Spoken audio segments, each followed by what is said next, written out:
모든 부부가 그녀를 좋아하는 이유. 중국 포털에서 한 어머니가 직접 소개한 딸 이야기. 중학교에 다니고 있는 제 딸을 다른 친구들은 23등이라고 부릅니다. 반에는 50명의 학생이 있는데 시험을 칠 때마다 자주 23등을 했기 때문에 이런 별명이 생긴 것 같습니다. 어머니인 저로서는 매우 귀에 거슬리는 별명이었지만 딸은 아무렇지도 않다는 듯 받아들였습니다. 남편 역시 걱정스럽게 말합니다. 회사에서 회식이나 다른 모임에 가면 모두 자기 집 아들, 딸을 칭찬하기 바쁜데 나는 그저 침묵할 수밖에 없어. 다른 집 아이들은 성적도 뛰어나고 특기도 많고. 어느 날 남편은 9살짜리가 대학에 들어갔다는 신문 보도를 읽고는 딸에게 물었습니다. 얘야, 너는 왜 천재로 태어나지 않았을까? 딸은 대답했습니다. 왜냐하면 아빠도 천재가 아니라서 그래요. 남편의 할 말 잃은 모습에 저는 웃음이 터지고 말았습니다. 한가위에 친척들이 모이면 각자 자기 집 자녀 이야기를 꺼냅니다. 술로 흥이 무르익자 아이들에게 미래와 꿈에 대한 질문이 쏟아졌습니다. 피아니스트, 연예인, 정치인 등 아이들은 주저없이 자신의 꿈을 이야기했고 4살짜리 여자아이도 자기가 TV 속 사회자가 될 것이라고 말해 모두의 감탄을 자아냈습니다.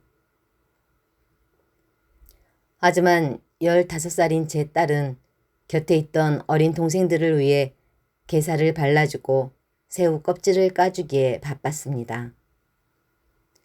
모인 사람들이 모두 재촉하자 제 딸은 진지하게 자기의 꿈을 말했습니다. 저의 첫 번째 꿈은 커서 유치원 선생님이 되는 거예요. 아이들을 데리고 노래 부르고 춤추며 같이 놀아줄 거예요.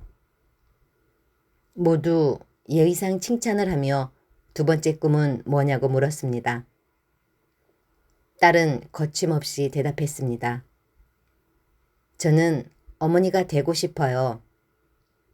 고양이 앞치마를 두르고 아이에게 저녁밥을 해줄 거예요. 또 창밖의 별을 바라보며 아이에게 재미있는 이야기를 들려주고 싶어요. 친척들은 제 딸의 말을 듣고 서로 얼굴만 바라볼 뿐 어쩔 바를 몰랐고 남편도 당혹감을 감추지 못했습니다. 집에 돌아온 뒤 남편이 제게 말했습니다. 딸이 정말 유치원 선생이 되도록 놔둘 거야? 우리 정말 이렇게 속수무책으로 바라만 봐야 하는 거야? 저희는 딸의 성적을 높이기 위해 가정교사도 초청하고 학원도 다니게 하고 다양한 책도 사주었습니다. 딸은 또 말을 잘 들어서 만화책도 보지 않고 종이접기 교실도 그만두고 저희가 시키는 대로 따라왔습니다.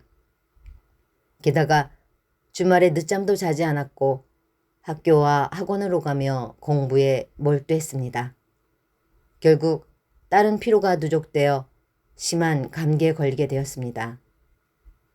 딸은 병원에서 링거를 맞으며 공부를 계속하였고 결국엔 폐렴까지 걸렸습니다.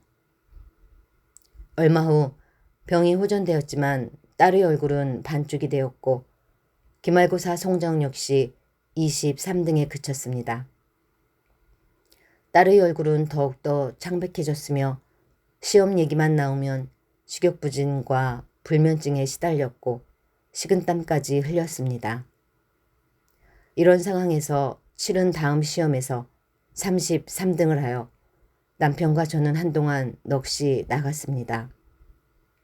결국 남편과 저는 조급했던 성적 향상 계획을 포기하고 딸에게 정상적인 휴식과 만화 볼 권리를 주었습니다.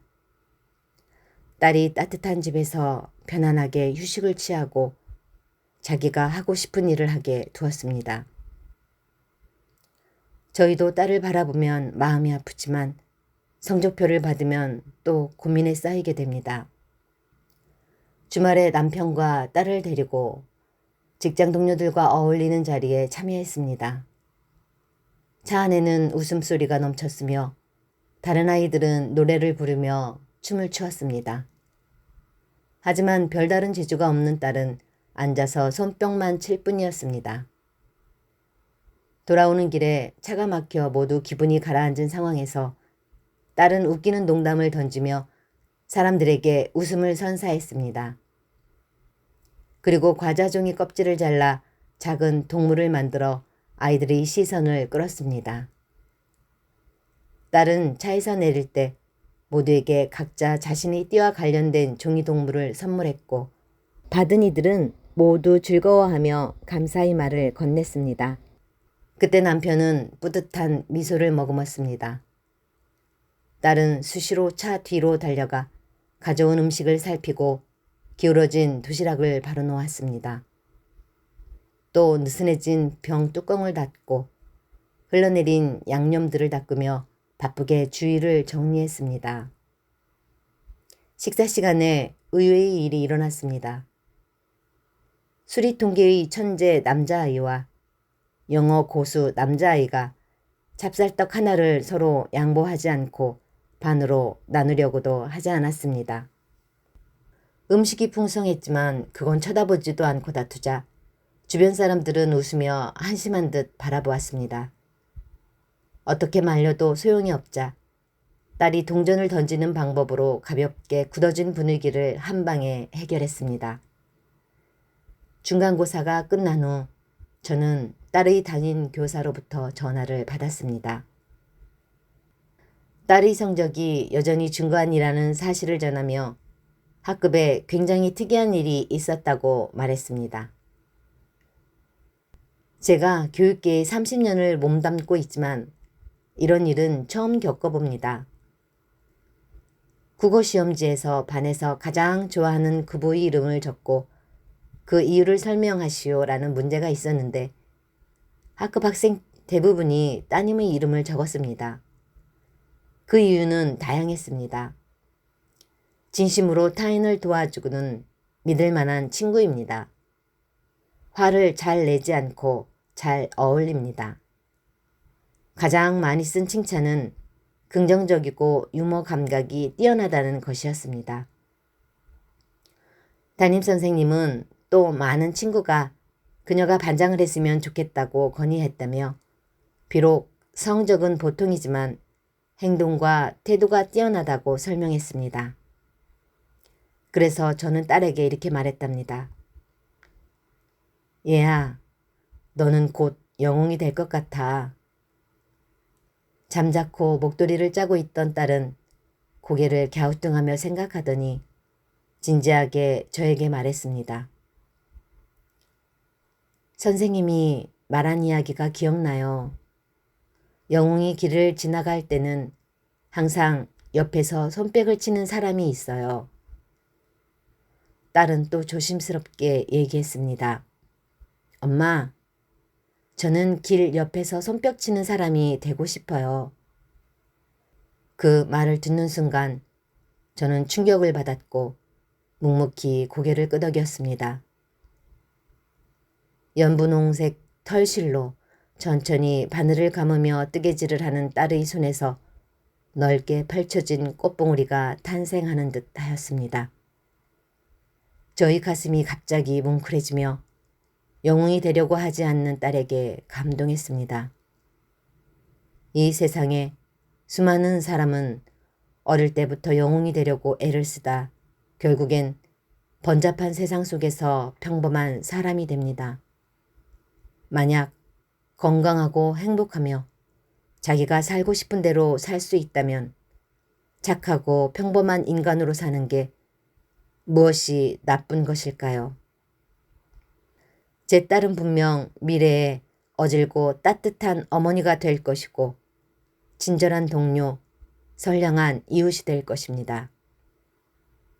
게다가 딸은 50명 중에 23등이나 할 수 있으니 축하하고 만족해야겠지요. 그렇지 않고 계속 경쟁하여 남들보다 뛰어나려고 한다면 뒤에 있는 27명의 학생은 어떻게 해야 하는 건가요? 그리고 만약 제가 그들의 부모라면 또 어떻게 상황을 받아들여야 하는 걸까요? 딸은 매일 평온하게 자신이 바라는 삶을 살아갑니다.